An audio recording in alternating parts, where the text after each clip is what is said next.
सेहत पर सवाल, फिर उठा सियासी बवाल, आंकड़ों पर बीजेपी का हल्ला बोल, बच्चों की मौत का जिम्मेदार कौन? छत्तीसगढ़ में आदिवासी बच्चों की सेहत पर किए सवाल और इस पर दिए जवाब के बाद अब सियासत भी शुरू हो गई है। राज्यसभा सांसद रामविचार नेताम के एक सवाल पर केंद्रीय स्वास्थ्य मंत्री ने बच्चों की मौत से जुड़े जो आंकड़े दिए वो हैरान करने वाले हैं। आंकड़ों के मुताबिक अलग अलग बीमारियों की वजह से 3 साल में 25,000 से ज्यादा बच्चों ने दम तोड़ा। हालांकि कुपोषण से कोई मौत दर्ज नहीं है, लेकिन फिर भी इन 3 साल में नवजात शिशु मृत्यु और बाल मृत्यु दर में सबसे ज्यादा इजाफा हुआ है। वहीं आंकड़ों को आधार बनाकर बीजेपी कांग्रेस सरकार पर आरोप लगा रही है। इस सरकार की विफलता है। इसमें अपने को बड़ा आदिवासियों का हितैषी मानती है सरकार, लेकिन मैं ये कह सकता हूं कि पिछले 3 वर्षों में लगातार अनुसूचित जनजाति वर्ग के लोग, आदिवासी लोग पीड़ित हुए हैं। पूरी तरह से इसमें सरकार की विफलता झलकती है। वो कहती कुछ है और करती कुछ है। इधर बीजेपी के आरोपों पर कांग्रेस पलटवार कर रही है।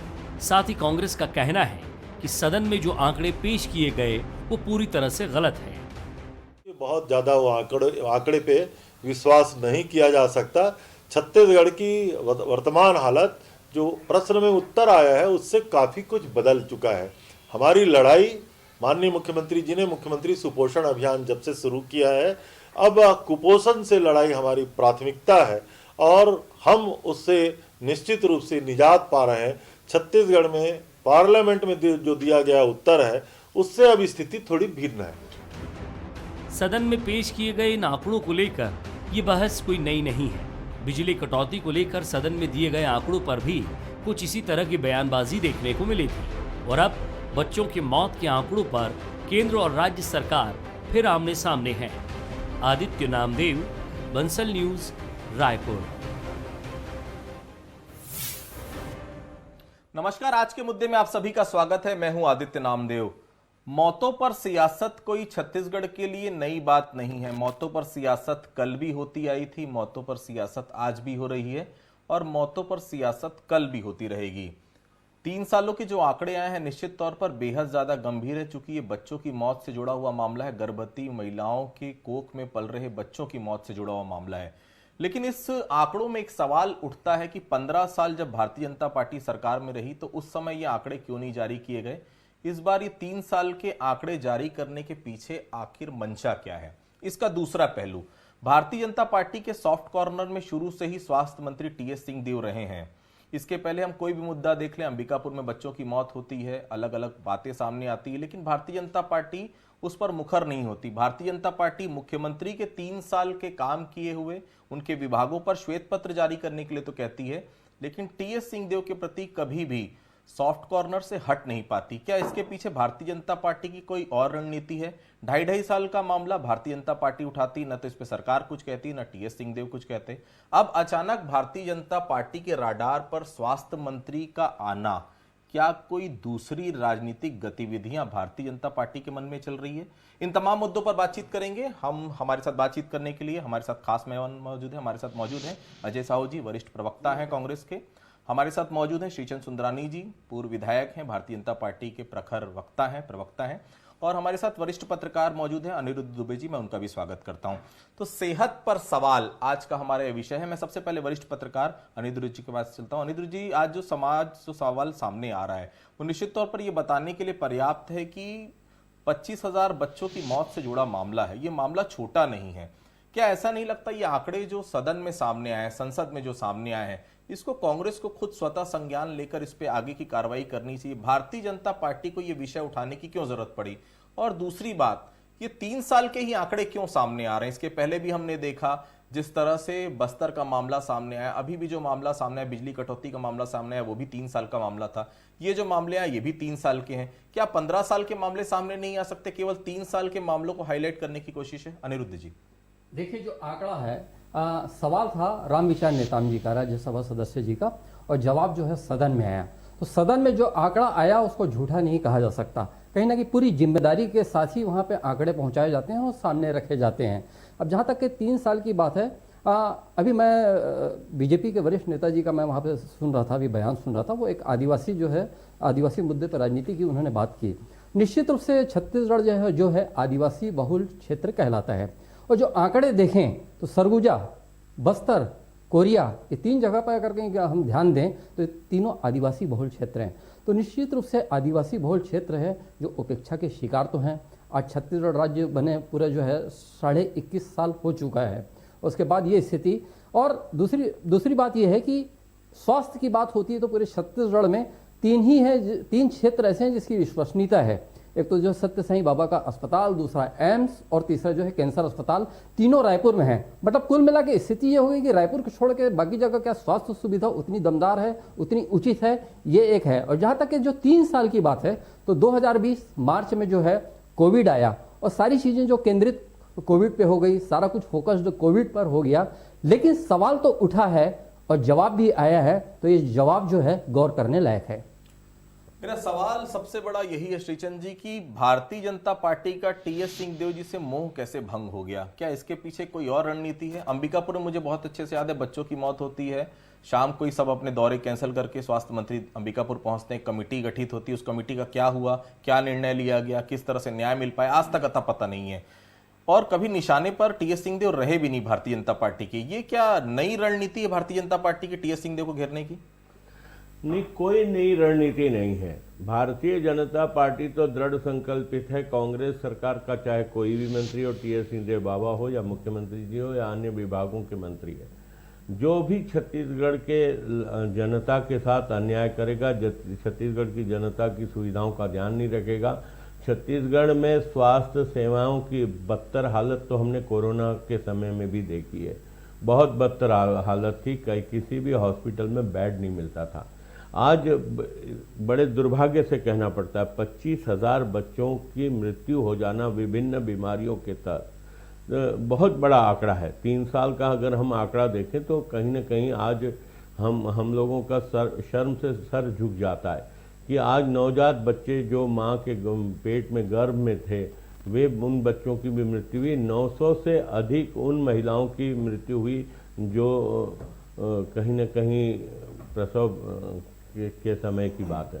तो आज भूपेश बघेल सरकार हो या टीएस सिंहदेव बाबा हो, उनको जवाब तो देना होगा कि आज आदिवासी बच्चे 25,000 बच्चे मारे जाते हैं। कहीं न कहीं स्वास्थ्य सेवाओं को इन्होंने कहीं बजट नहीं दिया होगा, कोई सुविधा नहीं। जैसे हमारे अभी साथी कह रहे थे कि रायपुर के अलावा कहीं पे भी बच्चों के स्वास्थ्य के लिए पर्याप्त व्यवस्था सरकार ने नहीं की है।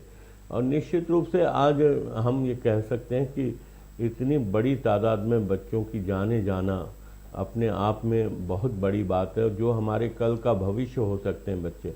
और मैं तो कहूँगा आदित्य जी, ये सरकार हर मोर्चे पे विफल हुई है।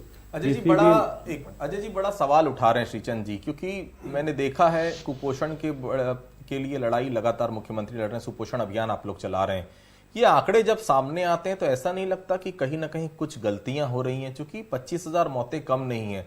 दूसरी बड़ी बात, भारतीय जनता पार्टी आरोप लगा रही है, उसके पहले ये नहीं लगता कि सरकार को इस पूरे विषय की स्वतः जांच करानी चाहिए? अजय जी देखिए आदित्य जी, भारतीय जनता पार्टी किन आंकड़ों को लेकर बात कर रही है मैं नहीं जानता, लेकिन राष्ट्रीय परिवार स्वास्थ्य सर्वेक्षण के जो आंकड़े हैं वो ये बताते हैं कि 2015-16 में नवजात बच्चे जो थे उनकी मृत्यु की जो दर थी वो 42.1% थी, जबकि 2021 में वो घट करके 32.4% हो जाती है।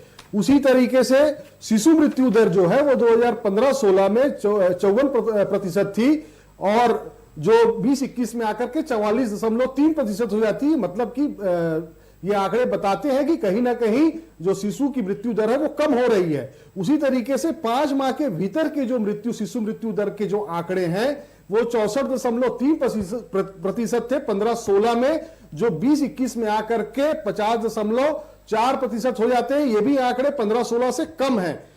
परिवार नियोजन नसबंदी की जो सफल ऑपरेशन की जो बात है उसमें 15-16 में 57% की सफलता मिलती थी और उसके बाद में जब 20-21 की बात करें तो 67.8% का आंकड़ा है। गर्भवती महिलाएं गर्भ धारण करने के 100 दिन के अंदर उनको जो आयरन की और विटामिन की जो टैबलेट दी जाती है उसका जो प्रतिशत है वो 30% था 15-16 में भारतीय जनता पार्टी के शासनकाल में।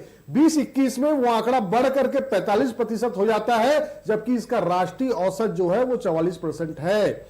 उसी तरीके से वो जो विटामिन की दवाइयां होती हैं उसको गर्भ धारण के 180 दिन बाद जब उसको वापस रिपीट किया जाता है, रिपीट डोज दिया जाता है, तो वो आंकड़ा 15-16 में 9.5% का था, जो अब बढ़कर के 26.3% हो जाता है।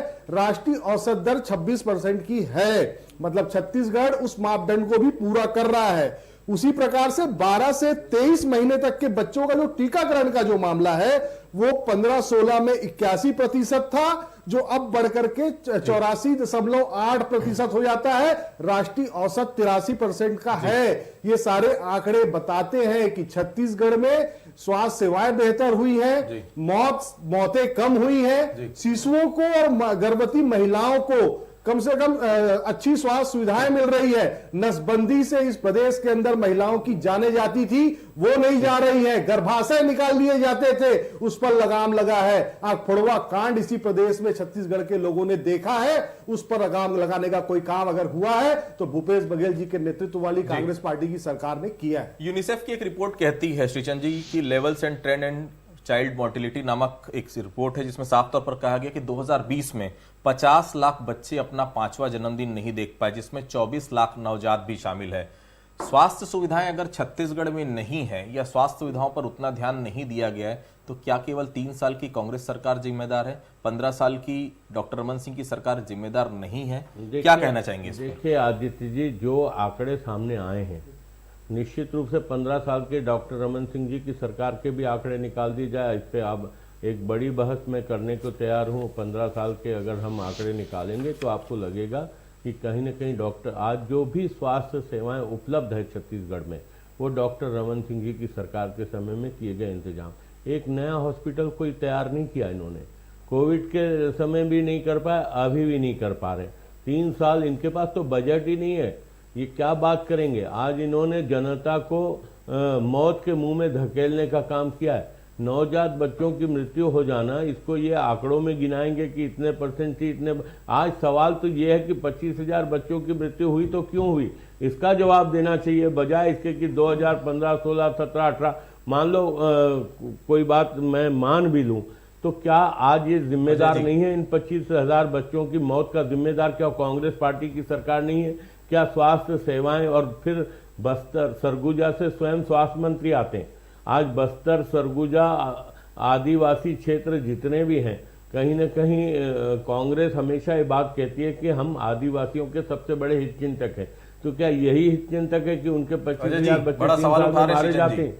आज तो सवाल का जवाब ये होना चाहिए कि 25,000 बच्चों की मौत का जिम्मेदार कौन है? अजय जी, ये जवाब देना चाहिए। आप सुन लीजिए, 25,000 मौतों का जो आंकड़ा लेकर के आप आए हैं, उसमें यह बात कहीं नहीं प्रदर्शित होती है कि किसी भी बच्चे की मौत कुपोषण से हुई है। वो सारे बच्चे अगर किसी बीमारी से ग्रसित थे तो उनको लगातार स्वास्थ्य सेवाएं दी जा रही थी, उनका इलाज चल रहा था। उपचार के दौरान अजय जी, सवाल ये नहीं है कि इलाज किया जा रहा था, कहां इलाज हो रहा था और इन मौत का जिम्मेदार कौन होगा? ये जो आंकड़े आप गिना रहे हैं, ये आंकड़े तभी आपके पास आ पाए हैं श्रीचंद जी, जब बच्चे अस्पताल तक पहुंचे हैं। आपके कार्यकाल में, आपके शासनकाल में तो आपने खाली अस्पताल की बिल्डिंगें कमीशन खोरी से जेब भरने के लिए बना ली थी। आप ये बताइए अजय जी, एक हॉस्पिटल अगर आपके शासनकाल में बनाओ, एक अस्पताल बनाने का काम आपकी सरकार ने किया हो, ऐसा एक उदाहरण आप हमें पेश करिए।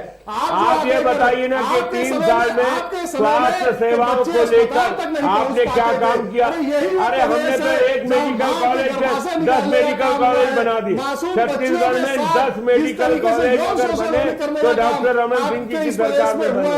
आज एम्स अगर है तो कहीं ना कहीं भारतीय जनता पार्टी की सरकार का जो आरोपी था उसे आपने सजा दिलाया। आप ये जवाब दीजिए कि यह 25,000 बच्चों को स्वास्थ्य के अभाव में मृत्यु हुई है, इसका जिम्मेदार कौन है? आपकी सरकार है कि नहीं? कराने का काम और नहीं किया आदिवासी है, बच्चे, तो कांग्रेस पार्टी की सरकार ने किया और है, विशेषकर भूपेश बघेल जी की पंडो सरकार ने किया जाति है। के बच्चे इसमें अधिकांश है जो राष्ट्रपति जी के दत्तक माने बहुत जाते बढ़िया, हैं। राष्ट्रपति आपको जी के जवाब दत्तक देना पुत्र। पड़ेगा, आपको मैं जवाब आपको जवाब देता देना हूं, पड़ेगा। मैं इस जवाब देता 25,000 हूं। मौतों आप का जवाब सुन जिम्मेदार कौन है? लीजिए, आप सुन तो मौत लीजिए का जवाब। तांडव आप मचाने सुन वाली तो सरकार लीजिए, क्या आप जवाब सुन दे तो पाओगे लीजिए, आप इसका? जवाब सुन लीजिए, जवाब सुन लीजिए।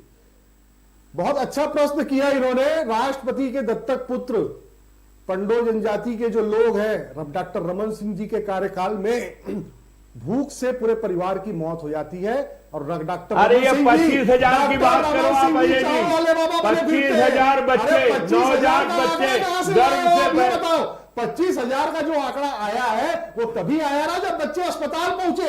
आपके कार्यकाल में कौन तो सा इलाज ही नहीं अस्पताल होता आपने था। बनाया? डॉक्टर ही नहीं कौन थे। सा अस्पताल अरे आपने डॉक्टर ही सरगुजा में नहीं थे, बनाया? डॉक्टरों की कौन सा भर्ती- अस्पताल आपने डॉक्टरों की बक्सर भर्ती में हमने बनाया? की। कौन मशीनें सा लगाने का अस्पताल काम आपने हमने रायपुर किया। में नया स्वास्थ्य खड़ा किया? सुविधाओं को बेहतर आपने करने की दिशा स्वास्थ्य में सेवाएं 3 वर्षों बेहतर में जितना करने काम में हुआ है, 3 साल में 15 आपने वर्षों क्या में कदम नहीं हुआ। उठाया?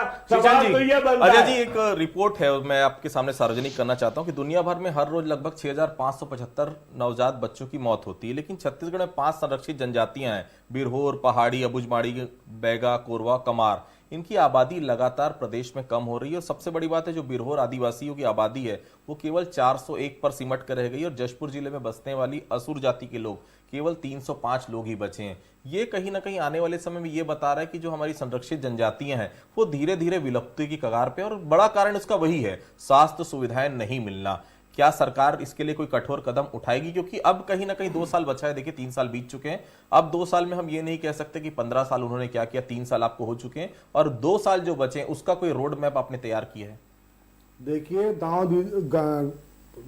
मुख्यमंत्री स्वास्थ्य योजना के माध्यम से स्लम बस्तियों में जाकर के, गांव के बाजारों में जाकर के जो स्वास्थ्य का जो परीक्षण किया जा रहा है ये अपने आप में मील का पत्थर साबित हो रहा है। ग्रामीण अंचलों की जो बात करें तो इसी रिपोर्ट में कहा गया है कि गर्भधारण के बाद में जो माताएं हैं उनकी मृत्यु होती है तो उसमें बहुत सारे कारण ब्लड प्रेशर के होते हैं। गांव के जो लोग होते हैं, आदिवासी महिलाएं होती है, वो जाकर के क्लिनिक में जांच नहीं करा सकती। जब वो महिला अपना सामान खरीदने बाजार जाती है तो हमारी सरकार ने यह व्यवस्था की है कि वहां पर उनका स्वास्थ्य का परीक्षण भी होता है और उन्हें दवाइयां भी दी जाती हैं। हमारी सरकार लगातार कुपोषण के खिलाफ लड़ाई लड़ रही है। सुपोषण ज्यादा से ज्यादा कैसे दिया जा सके उस दिशा में हमारी सरकार काम कर रही है। लोगों को बेहतर स्वास्थ्य सेवाएं कैसे प्रदान की जाए उस दिशा में लगातार काम हो रहे हैं और यही कारण है कि जो आंकड़े लगातार कम हो रहे हैं, 15-16 में जो आंकड़े थे अब 20-21 की बात करें तो आंकड़े कम हो रहे हैं। ये दर्शाते हैं कि कोरोना महामारी के बावजूद हमारी सरकार